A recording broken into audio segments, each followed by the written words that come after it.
Hi friends, welcome to बंधन classes में। मैं भी एक बार फिर से बंधन क्लासेस में स्वागत करता हूं। दोस्तों आज है 5 अप्रैल, तो डेली करंट अफेयर्स 8 बजे लाइव होता है, तो आप लोग यह वीडियो देखना ना भूलें। दिन 8 बजे लाइव होता है दोस्तों। ऐसे में बहुत इंपॉर्टेंट क्वेश्चन होने वाले हैं आज के में, तो पेपर नष्ट ना करना है तो यह वीडियो आपको देखना आवश्यकता है, क्योंकि पेपर के लिए पूरा बेमस वीडियो होने वाला है। मोटिवेशन कोर्स स्टार्ट करते हैं। हौसला रख तेरा वक्त भी आएगा, हौसला रख वक्त तेरा भी आएगा, खुशी भी मिलेगी और मज़ा भी आएगा। दोस्तों तो आप लोग कोशिश करते रहिए, कोशिश से मत हारिए। जब तक आप खुद अपने आप को नहीं हरा सकते तो आपको ऐसी कोई बेईमान चीज़ नहीं है जो आपको हरा सकते। तो दोस्तों आप लोग कोशिश करते रहिए, एक ना एक दिन सक्सेस आप स्वयं हो ही जाएंगे। ठीक है, क्वेश्चन से स्टार्ट करते हैं। फर्स्ट क्वेश्चन है आज का, निम्न में से कौन सा देश पुरुषों की विश्व मुक्केबाजी चैंपियनशिप 2023 की मेजबानी करेगा? तो आप लोग सही आंसर बताएं। निम्न में से कौन सा देश पुरुषों की विश्व मुक्केबाजी चैंपियनशिप 2023 की मेजबानी करेगा? इसका सही आंसर होगा ऑप्शन नंबर करेक्ट होगा डी, उज्बेकिस्तान इसका सही आंसर होगा। यह चैंपियनशिप की राजधानी, इसकी राजधानी कहाँ है? तो इसकी राजधानी ताशकंद यहाँ की राजधानी है। यह आपसे पूछा जाए कौन से महाद्वीप में आता है, तो यह एशिया महाद्वीप में आता है। इसका करेक्ट आंसर होगा डी। नेक्स्ट क्वेश्चन है, क्वेश्चन नंबर सेकंड है कि 100 मेगावाट क्षमता वाला भारत का सबसे बड़ा तैरता हुआ सौर ऊर्जा संयंत्र किस राज्य में स्थापित किया जाएगा? अब सही आंसर बताएं कि 100 मेगावाट क्षमता वाला भारत का सबसे बड़ा तैरता हुआ और सौर ऊर्जा संयंत्र किस राज्य में स्थापित किया जाएगा? इसका सही आंसर तेलंगाना। इसका option number correct number A इसका करेक्ट आंसर होगा। 100 मेगावाट वाला क्षमता तैरता हुआ सौर ऊर्जा संयंत्र किस राज्य में स्थापित करेगा? तेलंगाना। आपसे पूछा जाए कि तेलंगाना राज्य किस वर्ष बना था? तो 2 जून 2014 को यह राज्य बना था। किस दिन? 2 जून 2014 को। कौन से राज्य से, स्टेट से वो बना था? आंध्र प्रदेश से बना था। अब पूछा जाए कि यहाँ तेलंगाना के फर्स्ट सीएम कौन है? तेलंगाना के पहले सीएम है के चंद्रशेखर राव, यहाँ के पहले सीएम है। आपसे पूछा जाएगा एल नरसिंह राव यहाँ के राज्यपाल हैं। अब पूछा जाएगा चार मीनार कहाँ पर है? चार मीनार हैदराबाद में है, जो तेलंगाना की राजधानी है। तेलंगाना की राजधानी है हैदराबाद, यहाँ पर चार मीनार है। हैदराबाद प्रांत को किस ऑपरेशन के दौरान जोड़ा गया था भारत में? तो हैदराबाद को पोलो के तहत जोड़ा गया था। कब? 1948 में जोड़ा गया था। आपसे पूछा जाएगा तेलंगाना राज्य की सबसे बड़ी नदी कौन सी है? तो तेलंगाना राज्य की सबसे बड़ी नदी कृष्णा नदी है तेलंगाना राज्य की। अब पूछा जाए कि यहाँ पर कौन से राज्य ने शासन किया है? तो काकतीय साम्राज्य ने यहाँ पर शासन किया है। अब पूछा जाए कि क्षेत्रफल की दृष्टि से कितना राज्य है? क्षेत्रफल की दृष्टि से है 11वां राज्य है। और राजीव गांधी अंतर्राष्ट्रीय हवाई अड्डा कहाँ पर है? तो राजीव गांधी अंतर्राष्ट्रीय हवाई अड्डा हैदराबाद में स्थित है। यहाँ पर राज्यसभा की सीटें कितने हैं? तो राज्यसभा की सीटें हैं यहाँ पर 7 और लोकसभा की सीटें हैं 17। अब पूछा जाएगा तेलंगाना राज्य का सबसे बड़ा शहर कौन सा है? तो सबसे बड़ा शहर है हैदराबाद। हैदराबाद किस नदी के किनारे बसा है? तो हैदराबाद मूसी नदी के किनारे बसा है। ठीक है दोस्तों। आपसे पूछा जाए उत्तराखंड के सीएम कौन है? तो अभी हाल ही में बने उत्तराखंड के सीएम, तो आप कमेंट बॉक्स में जरूर बताएं कि उत्तराखंड के सीएम कौन है। Option number third, chief of defence staff general Bipin Rawat ने किस शहर में जॉइंट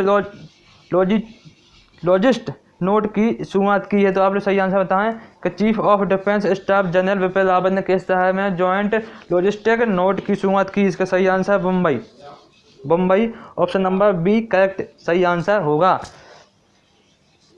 यह तीनों सेनाओं को युद्ध के सभी स्तरों पर साउंड लॉजिस्टिक सपोर्ट प्रदान करेगा। कौन? यह जॉइंट लॉजिस्टिक नोट की शुरुआत हुई है। अब पूछा जाए बम्बई कहाँ पर है? तो बम्बई महाराष्ट्र राज्य के राजधानी है बम्बई। अब पूछा जाएगा महाराष्ट्र के सीएम कौन है? तो महाराष्ट्र के सीएम उद्धव ठाकरे सीएम है। राज्यपाल भगत सिंह कोश्यारी राज्यपाल हैं। और भगत सिंह कोश्यारी और किस राज्य के भी राज्यपाल हैं? महाराष्ट्र के बोल रहे हैं, महाराष्ट्र में भी हैं और दूसरे भी राज्य में हैं। तो कौन से दूसरे राज्य के राज्यपाल हैं जिन्होंने कोंकणी भाषा में शपथ ली है? आप लोग कमेंट बॉक्स में जरूर बताएं और कौन से राज्य के राज्यपाल हैं। इसके बाद नेक्स्ट क्वेश्चन है, क्वेश्चन नंबर 4 है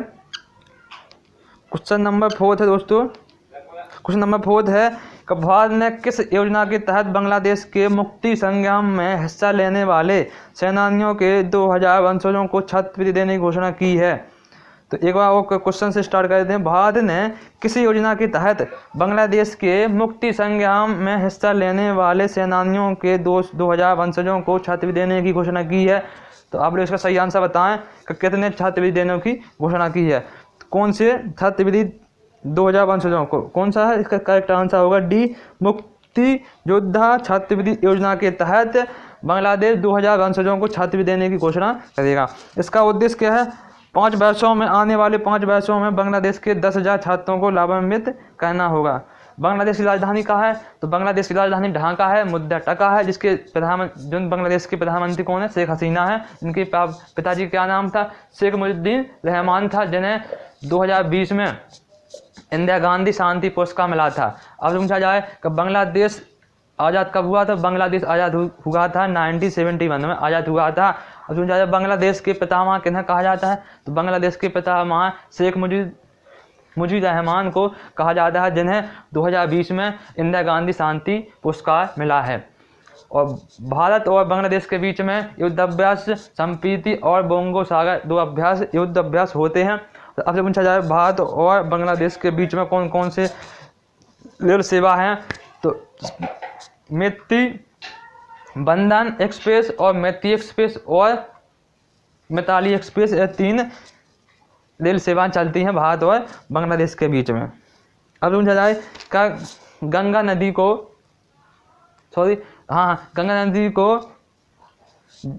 नदी को बांग्लादेश में कौन से नाम से जाना जाता है? तो आप लोग कमेंट बॉक्स में आंसर जरूर बताएं। क्वेश्चन नंबर 5 है कि 3 अप्रैल 2021 को किस शहर में 5 दिवसीय ट्यूलिप उत्सव शुरुआत करेगा? तो आप लोग आंसर बताएं कि 3 अप्रैल 2021 को किस शहर में 5 दिवसीय ट्यूलिप उत्सव शुरुआत करेगा? इसका सही आंसर श्रीनगर में। ऑप्शन नंबर 1 करेक्ट आंसर होगा। श्रीनगर में स्थित ट्यूलिप उद्यान में इस समय 15 लाख से अधिक फूल खिले हुए हैं। कितने?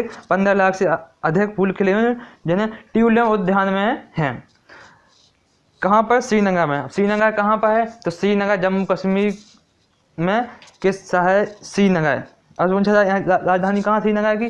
सॉरी, जम्मू कश्मीर की। तो श्रीनगर राजधानी है। यह क्या है? यह केंद्र शासित प्रदेश है जम्मू कश्मीर, जम्मू। आपसे पूछा जाए कि यहाँ के उपराज्यपाल कौन हैं? तो आप लोग कमेंट बॉक्स में जरूर बताएं यहाँ के राज्यपाल कौन हैं। इसके बाद नेक्स्ट क्वेश्चन है क्वेश्चन नंबर 6। क्वेश्चन नंबर 6 है किस देश ने नेपाल को सड़क निर्माण परियोजना के लिए 8,000 करोड़ नेपाली रुपए की अनुदान सहायता प्रदान की है? कहाँ पर? सड़क निर्माण परियोजना के लिए 8,000 करोड़ नेपाली रुपए की अनुदान सहायता प्रदान की है। तो कौन सा देश कह सकता है सहायता? भारत ही हो सकता है। इसका correct answer B, option number B इसका करेक्ट आंसर होगा। इसका उद्देश्य क्या है? तो इसका उद्देश्य नेपाल के तराई क्षेत्र में सड़क के बुनियादी ढांचे को मजबूत करना। क्या उद्देश्य है? नेपाल के तराई क्षेत्र में बुनियादी ढांचे को मजबूत करना। भारत ने नेपाल को 800 करोड़ नेपाली रुपए की सहायता की है। अब जो पूछा जाए कि नेपाल की राजधानी कहाँ है? तो नेपाल की राजधानी काठमांडू है। अब पूछा जाए कि नेपाल के राष्ट्रपति कौन है? तो आप लोग कमेंट बॉक्स में जरूर बताएं कि नेपाल के राष्ट्रपति कौन है। भारत और नेपाल के बीच में कौन से युद्ध अभ्यास होते हैं? तो भारत और नेपाल के बीच में सूर्यकिरण युद्ध अभ्यास होता है। और दोस्तों अब आपसे पूछा जाए का नेपाल में उत्तराखंड का काला पानी जो भारत और नेपाल के बीच में विवादित क्षेत्र है, कौन सा? काला पानी। काला पानी कहाँ पर है? उत्तराखंड में काला पानी है। उत्तराखंड की सीमा नेपाल से लगती है। ठीक है दोस्तों। इसके बाद है नेक्स्ट क्वेश्चन, क्वेश्चन नंबर 7 है कि निम्न में से किस देश ने जानवरों के लिए दुनिया की पहली कोविड-19 वैक्सीन पंजीकृत किया है? तो इसका आप लोग सही आंसर बताएं। निम्न में से किस देश ने जानवरों के लिए दुनिया की पहली कोविड-19 वैक्सीन पंजीकृत किया है? तो इसका सही आंसर होगा ऑप्शन नंबर 1 करेक्ट आंसर होगा रूस। रूस इसका करेक्ट आंसर होगा। जानवरों के लिए पंजीकृत इस वैक्सीन को कार्निवैक कोव नाम दिया है। कौन सा नाम दिया है? कार्निवैक कोव नाम दिया है। आपसे पूछा जाएगा रूस की राजधानी कहाँ है? तो रूस की राजधानी मॉस्को है। आपसे पूछा जाएगा रूस की मुद्रा क्या है? तो रूबल यहाँ की मुद्रा है। इसकी संसद क्या नाम है? तो ड्यूमा इसकी संसद का नाम है। और यहाँ के राष्ट्रपति कौन है? पुतिन यहाँ के राष्ट्रपति हैं। और आपसे पूछा जाए कि भारत और रूस के बीच में कौन कौन से युद्ध अभ्यास होते हैं? तो इंद्र युद्ध अभ्यास होता है जो भारत और रूस के बीच में होता है। ठीक है दोस्तों। इसके बाद नेक्स्ट क्वेश्चन है क्वेश्चन नंबर 8। क्वेश्चन नंबर 8 कह रहा है कि इस वर्ष 14 अप्रैल 2021 को डॉक्टर BR अम्बेडकर की कौन सी जयंती मनाई जाएगी? यानी बाबा साहब की कौन सी जयंती मनाई जाएगी इस वर्ष? तो आप लोग इसका सही आंसर बताएं।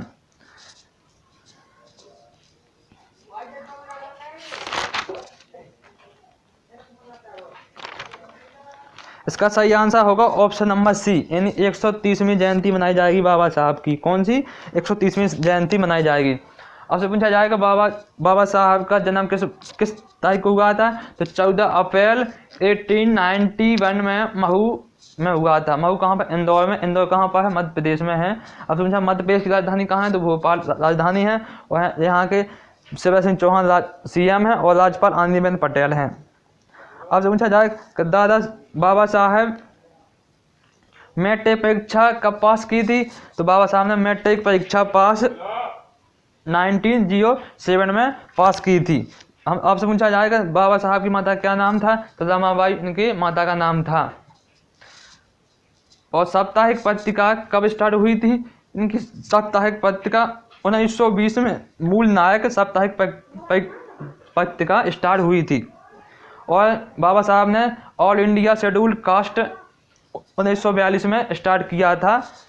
कौन सी? All India scheduled caste federation की स्थापना की थी। इन्हें संविधान के पितामह भी कहा जाता है। अब जो पूछा जाएगा संविधान दिवस किस दिन मनाया जाता है? तो आप लोग सही आंसर बताएं कि संविधान दिवस किस दिन मनाया जाता है। कमेंट बॉक्स में जरूर बताएं। और आपसे बात कही जाए, गांधी जी और बाबा साहब समझौता हुआ था 24 सितंबर 1932 में हुआ था। और उसे किस नाम से जाना जाता है?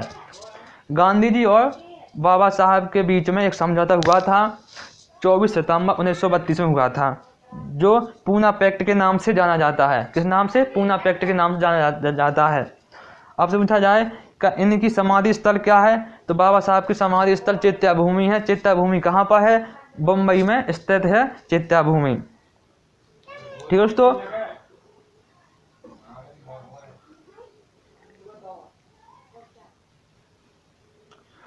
इसके बाद नेक्स्ट क्वेश्चन है दोस्तों, इसका उद्देश्य है सरकार ने इस वर्ष 14 अप्रैल को सार्वजनिक अवकाश के रूप में घोषित किया है। सरकार ने इस वर्ष 14 अप्रैल को सार्वजनिक अवकाश के रूप में घोषित किया है, जो बाबा साहब की 130वीं जयंती मनाई जा रही है। 130वीं जयंती मनाई जा रही है। इसके बाद नेक्स्ट क्वेश्चन है क्वेश्चन नंबर 9। क्वेश्चन नंबर 9 कह रहा है सार्वजनिक उद्यम चयन बोर्ड PESB के नए अध्यक्ष के रूप में नियुक्त किया गया है। क्या? सार्वजनिक उद्यम चयन बोर्ड PESB के नए अध्यक्ष के रूप में नियुक्त किया गया है। इसका सही आंसर होगा मल्लिका श्रीनिवासन। मल्लिका श्रीनिवासन को PESB के नए अध्यक्ष के रूप में नियुक्त किया गया। इसका करेक्ट आंसर होगा डी, ऑप्शन नंबर डी इसका करेक्ट आंसर होगा। इसका उद्देश्य क्या है? यह पहली बार है जब निजी क्षेत्र के विशेषज्ञ को PESB का अध्यक्ष बनाया गया है। Mallika Srinivasan tractor and farm equipment limited की CMD हैं। कौन है? Tractor and farm equipment limited के CMD हैं। कौन? मल्लिका श्रीनिवासन को, जिन्हें PESB के अध्यक्ष बनाए गए हैं।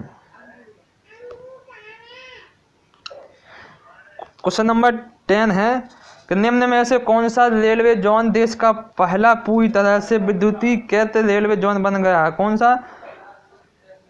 निम्न में से कौन सा रेलवे जोन देश का पहला पूरी तरह से विद्युतीकृत रेलवे जोन बन गया? इसका सही आंसर है पश्चिम मध्य railway. Option number C correct answer होगा। बिल्कुल करेक्ट आंसर है सी, पश्चिम मध्य रेलवे जो विद्युतीकृत रेलवे जोन बन गया है पश्चिम मध्य रेलवे। जोन के अंतर्गत आने वाली 3012 किलोमीटर की रेलवे लाइन विद्युतीकृत हो चुकी है। कितनी? 3012 किलोमीटर की रेलवे लाइन विद्युतीकृत हो चुकी है पश्चिमी मध्य रेलवे। अब से पूछा जाए पश्चिम मध्य रेल का मुख्यालय कहाँ है, तो पश्चिम मध्य रेलवे का मुख्यालय है जबलपुर में। पश्चिम मध्य रेलवे का मुख्यालय है। अब से पूछा जाए कब पूर्व उत्तर रेलवे का मुख्यालय कहाँ है, तो पूर्व उत्तर मध्य रेलवे का मुख्यालय है गोरखपुर। और आपकी बात कही जाए कि उत्तर मध्य रेलवे का मुख्यालय कहाँ है, तो आप लोग कमेंट बॉक्स में जरूर बताएं कि उत्तर मध्य रेलवे का मुख्यालय कहाँ है। और उत्तर रेलवे का मुख्यालय कहाँ है, तो उत्तर रेलवे का मुख्यालय नई दिल्ली में मुख्यालय है।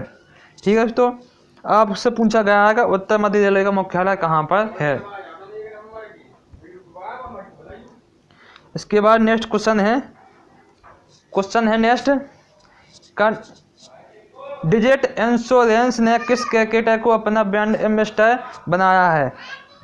डिजिट इंश्योरेंस ने किस क्रिकेटर को अपना ब्रांड एम्बेसडर बनाया है। इसका सही आंसर होगा डी, इन विराट कोहली को बनाया है। विराट कोहली को बनाया।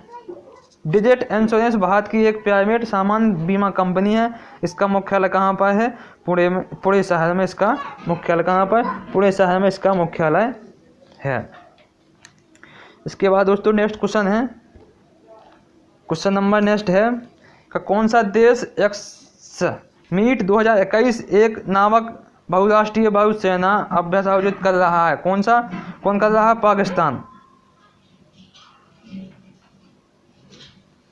पाकिस्तान कर रहा है। एक्स मीट 2021 एक नामक बहुराष्ट्रीय वायुसेना का अभ्यास आयोजित कर रहा है। इसमें यूएसए और सऊदी अरब की वायुसेना भी हिस्सा ले रही हैं। कौन सी? यूएसए और सऊदी अरब की सेना भी हिस्सा ले रही हैं। पाकिस्तान की राजधानी कहाँ है, इस्लामाबाद यहाँ की राजधानी है पाकिस्तान की। आपसे पूछा जाए ऑस्ट्रेलिया की राजधानी कैनबरा है। यूएसए की राजधानी कहाँ है, तो यूएसए वाशिंगटन डीसी है। चीन की राजधानी बीजिंग है, जहाँ पर एशियन गेम्स स्टार्ट होने हैं। इसके बाद नेक्स्ट क्वेश्चन दोस्तों यह most important boost you GK के लिए यह इम्पोर्टेंट क्वेश्चन होने वाले हैं। अब पूछा जाएगा 51वां आईफा अवार्ड कहाँ पर हुआ है, तो 51वां आईफा अवार्ड पणजी में हुआ है। पणजी कहाँ पर है, गोवा में हुआ है। बेस्ट फिल्म सर्वश्रेष्ठ फिल्म किसको मिला है, इनटू द डार्कनेस को मिला है। अब पूछा जाए बेस्ट एक्टर किनको मिला है, तो तजू चौहान ल्यू को मिला है बेस्ट एक्टर का अवार्ड किन्हें, आईफा अवार्ड में। बेस्ट एक्ट्रेस का अवार्ड किनको मिला, जोफिया स्टाफिज को मिला है बेस्ट एक्ट्रेस का अवार्ड। आपसे पूछा जाए बेस्ट डायरेक्टर का अवार्ड किन्हें मिला है, तो बेस्ट डायरेक्टर का अवार्ड मिला है चैन नीन को बेस्ट डायरेक्टर का अवार्ड मिला है। यह कहाँ पर हुआ है, तो पणजी में हुआ। पणजी कहाँ पर, गोवा में है। गोवा की राजधानी है पणजी। अब पूछा जाए कि गोवा के सीएम कौन है, तो गोवा के सीएम है प्रमोद सावंत, यहाँ के सीएम हैं। और राज्यपाल की बात कही जाए, राज्यपाल भगत सिंह कोश्यारी हैं, जिन्होंने कोंकणी भाषा में शपथ ली है। और महाराष्ट्र के भी राज्यपाल हैं और गोवा के भी राज्यपाल हैं। ठीक है दोस्तों, इसके बाद है कल के प्रश्न का उत्तर बहुत सारे लोगों ने यानी 80% लोगों ने इसका सही आंसर दिया है। यूएसए संस्थान द हेरिटेज फाउंडेशन की तरफ से जारी आर्थिक स्वतंत्रता सूचकांक 2021 में भारत की रैंक क्या है, तो भारत की रैंक किसमें, द हेरिटेज फाउंडेशन की तरफ से जारी आर्थिक स्वतंत्रता सूचकांक 2021 में भारत का रैंक क्या है, तो 121वीं रैंक है। इसका करेक्ट आंसर बहुत सारे दोस्तों ने दिया है, बच्चों ने दिया है, वो धन्यवाद। और ऐसी कोशिश करते रहिए। थोड़ा हम लोग और कमेंट बॉक्स में आपसे आंसर पूछा गया था जिन क्वेश्चनों का, तो आप लोग कमेंट बॉक्स में जरूर आंसर बताएं। आज का सवाल है कि विजय हाई ट्रॉफी 2020-21 का फाइनल मुकाबला किस टीम ने जीत लिया है, तो आप लोग कमेंट बॉक्स में जरूर बताएं। का विजय हाई ट्रॉफी 2020-21 का फाइनल मुकाबला किसने जीता है और कौन सी टीम उपविजेता रही है। आप इस प्रश्न का उत्तर कमेंट बॉक्स में जरूर लिखें। ठीक है दोस्तों, वीडियो को पसंद आया है तो लाइक करें, शेयर करें और क्लासेस को सब्सक्राइब करें। और वीडियो पसंद आया है तो दोस्तों लाइक करें। वीडियो से संबंधित कोई भी सुझाव हो तो कमेंट करके बताएं। कोई भी सुझाव हो आप लोगों का, और आप लोगों को कौन सी चीज़ की चाहिए तो आप लोग कमेंट बॉक्स जरूर बताएं। तो आप लोगों को कौन सी चीज़ की आवश्यकता है तो बोलो, आपको पूरी की जाएगी। ठीक है दोस्तों, तो आप लोग पढ़ते रहिए और पढ़ेगा भात तो बढ़ेगा भात। ठीक है दोस्तों, धन्यवाद।